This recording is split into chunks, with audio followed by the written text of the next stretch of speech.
So what I've done is I connected a light bar or a work light pod.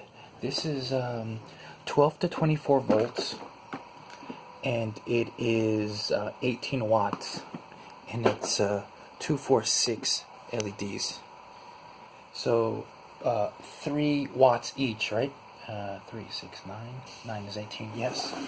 And I put here a rocker switch, which I've connected through here with electric tape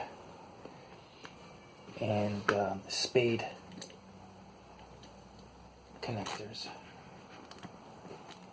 I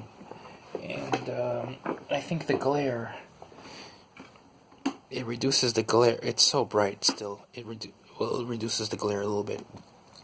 I had put on, a piece of blue painter's tape, which is easier on the eyes. Okay, I'm going to still keep trying to kind of bring down the glare. But I think I'm going to use this light, this 3M amber lens repair light, to on the light bar on the car. But it is crazy.